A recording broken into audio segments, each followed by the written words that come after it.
శక్తి media ప్రేక్షకులకు నమస్కారం. నేను మీ జర్నలిస్ట్ విక్రమ్. ఈరోజు మనం మాట్లాడుకునే సబ్జెక్ట్ ఏందంటే, తెలంగాణ వ్యవసాయ రంగంలోని ఒక గుణాత్మకమైన మార్పులను తీసుకొచ్చిన ఒక సీతారామ లిఫ్ట్ ఇరిగేషన్ ప్రాజెక్ట్ గురించి. ఈ భారీ ప్రాజెక్ట్ ఖమ్మం, భద్రాద్రి, కొత్తగూడెం మరియు మహబూబాబాద్ జిల్లాలో రైతుల జీవనోపాధిని ఎలా మార్చేస్తుందో తెలుసుకుందాం. ఈ ప్రాజెక్ట్ విషయంలో మనకి కీలక పాత్ర పోషించిన తెలంగాణ వ్యవసాయ శాఖ మంత్రి తుమ్మల నాగేశ్వరరావు గారి కృషి ఏందో, వారి సహకారం ఏందో అది కూడా మనం చూద్దాం. అయితే ఈ వీడియోలో వెళ్ళే ముందు friends like, share and comment చేసి మీ అభిప్రాయాన్ని కూడా చెప్పగలరు. అయితే సీతారామ ప్రాజెక్ట్ ఇరిగేషన్ ప్రాజెక్ట్ అనేది తెలంగాణ రాష్ట్రంలో అత్యాధునికమైన నీటిపారుదల శాఖ పథకాల్లో ఒకటి ఇది.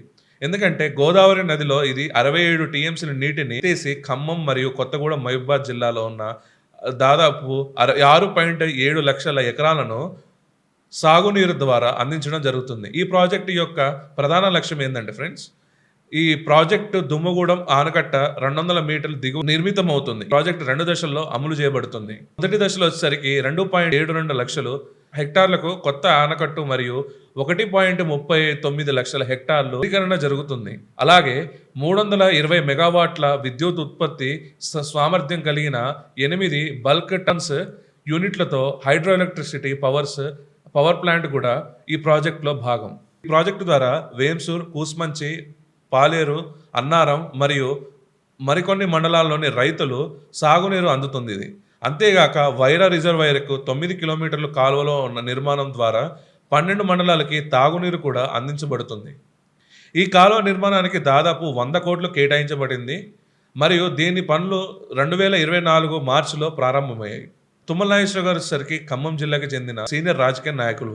వారు వచ్చేసరికి వ్యవసాయ మంత్రి కూడా ప్రజెంట్. వారు వచ్చేసరికి సత్తుపల్లి మరియు ఖమ్మం నియోజకవర్గాల్లో వచ్చేసరికి కంటెస్ట్ చేసి గెలవడం కూడా జరిగింది.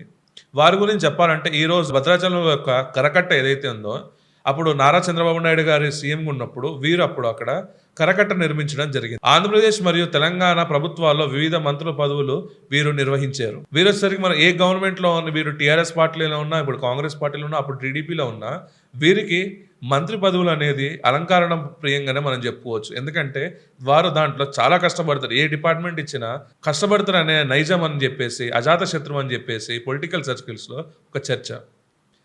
రైతుల సంక్షేమం కోసం ఆయన చేసిన చొరవ రైతు బాంధవుడిగా నిలబెడుతుంది. ఎందుకంటే ఈ ప్రాజెక్ట్ నిజంగా వారు మన ప్రాజెక్ట్ ఓపెన్ చేసినప్పుడు కూడా వారు ఎంత ఎమోషన్ అయ్యారో కూడా మనం చూసాం ఫ్రెండ్స్. కళ్ళ నుంచి నీళ్ళు తీసుకొచ్చి కళ్ళ నుంచి నీళ్ళు తిరిగే వారికి. ఎందుకంటే నా ప్రాంతానికి నేను ఏం చేయగలుగుతున్నా, కొన్ని సంవత్సరాలు నేను రాజకీయం చేయగలను, దిగి రిటైర్మెంట్ అయ్యే టైంలో కూడా ఇక్కడ నేను వాదొక మార్క్ రాజకీయం అనేది నేను ఇక్కడ అభివృద్ధి రూపంలో చూపించాలనేది తుమ్మల నాగేశ్వర గారి కళ. అది ఏంటంటే ఇక్కడ ఉన్న వ్యవసాయ అంటే ఇప్పుడు ఒక్కసారి ఇరిగేషన్ ప్రాజెక్ట్ అనేది స్టార్ట్ అయితే అది కొన్ని తరాల వరకు ఆ నీరు అనేది వ్యవసాయం చేసే కుటుంబాలకి అది లబ్ధి చెందుతుంది. మన అంతెందుకు ఫ్రెండ్స్, ఇప్పుడు నాగార్జున సాగర్ ప్రాజెక్ట్ ఉంది. నాగార్జున సాగర్ ప్రాజెక్టు చేసింది జవహర్లాల్ నెహ్రూ గారు. ఆ నాగార్జున సాగర్ ప్రాజెక్ట్ కానీ, శ్రీశైలం కానీ ఇప్పుడు వరకు ఈ జనరేషన్ వరకు మనం వాడుతున్నాం. సో ఇక్కడ ఇరిగేషన్ ప్రాజెక్ట్ అనేది అమౌంట్ ఇన్వెస్ట్మెంట్ చేసిన దాంట్లో అది 100% అది రిటర్న్స్. అంటే ఇక్కడ వ్యవసాయ శాఖ దాంట్లో అది 100% కాదు రిటర్న్స్ అవుతుంది ఫ్రెండ్స్. ఎందుకంటే ఇరిగేషన్ ప్రాజెక్ట్ మీద ఎందుకు ఇంత ఇన్వెస్ట్మెంట్స్ పెడతారంటే అక్కడ పోలవరమే కానీ, ఇక్కడ వచ్చేసరికి కాళేశ్వరమే కానీ, ఇక్కడ నాగార్జున సాగరే కానీ, ఇప్పుడు అక్కడ కట్టబోయే బలకచర్ల కానీ, ఈ ప్రాజెక్ట్ కొటేషన్స్ చూస్తే మనకి ఎక్కువ ప్రాజెక్ట్ కొటేషన్స్ ఉంటాయి. ఇప్పుడు బనకచర్ల వచ్చేసరికి 8,000 కోట్లు అంటారు. ఇక్కడ పోలవరం ప్రాజెక్ట్ కాస్ట్ కూడా మనం చూసాం, ఎన్నిసార్లు రీడిజైన్ చేశారు. గత గవర్నమెంట్ అక్కడ వచ్చేసరికి వారికి డిస్మాంటిల్ చేయడానికి ఇంకా అడిషనల్గా బర్డన్ కూడా అక్కడ పడుతుంది అక్కడ ఆంధ్రప్రదేశ్లో.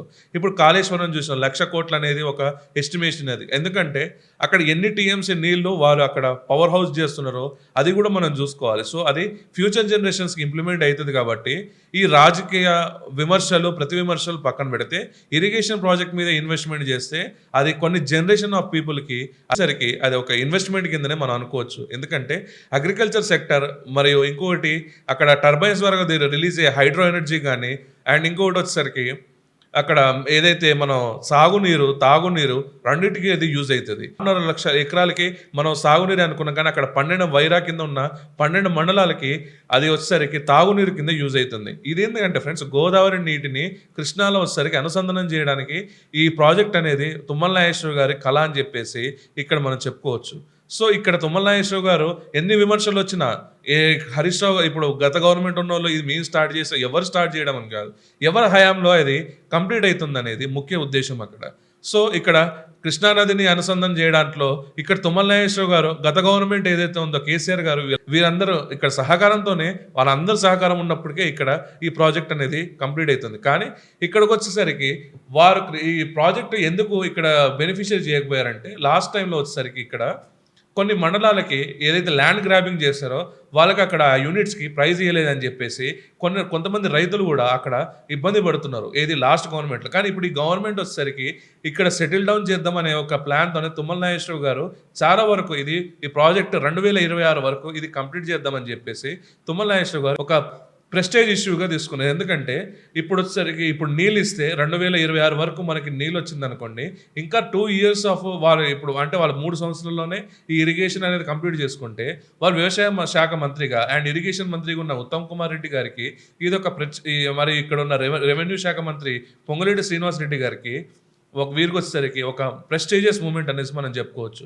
సో ఇలాంటి మంచి ప్రాజెక్ట్స్ని వీరు ఇక్కడ కొంతమంది రాజకీయ పబ్బాల కోసం దీన్ని అపోజ్ చేయడం మాత్రం ఇది 100% తప్పు. దాన్ని పక్కన పెట్టేసి ఇక్కడ వ్యవసాయ శాఖ ఏదైతే మనం రైతులకి మనం హెల్ప్ చేసే దాంట్లో ఇరిగేషన్ ప్రాజెక్ట్స్ ఏదైతే ఉన్నాయో ఇక్కడ ప్రతి రైతుకు ఆ నీరు అనేది 100% అందాలి.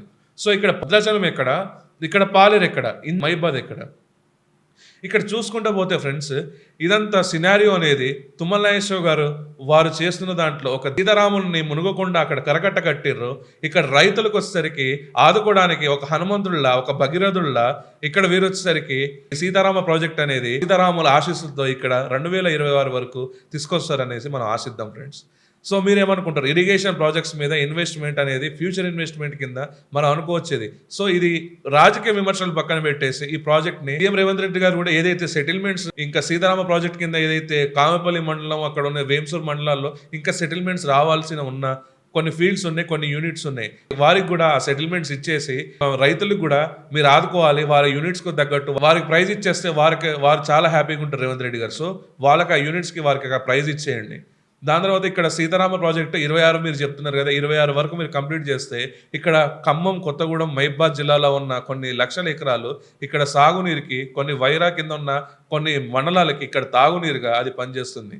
సో ఇట్లాంటి ఒక సీతారామ ప్రాజెక్ట్ గురించి మీ అభిప్రాయాలు ఏందో కమెంట్స్ రూపంలో చెప్పండి ఫ్రెండ్స్. వీడియో కానీ మీకు నచ్చినట్టయితే లైక్, షేర్ అండ్ సబ్స్క్రైబ్ చేసి మరి మమ్మల్ని ఇంకా ఎంకరేజ్ చేయాల్సిందిగా కోరుకుంటున్నాం. ఇర్రెస్పెక్టివ్ ఆఫ్ పాలిటిక్స్ని పక్కన పెట్టి ఇక్కడ మనం ఈ ప్రాజెక్ట్ని అందరం ఇక్కడ ఖమ్మం జిల్లా అండ్ కొత్తగూడెం జిల్లా అండ్ మైబాద్ జిల్లాలో ఉన్న ఈ రైతులకి న్యాయం చేయాల్సిందిగా మన అందరి బాధ్యత.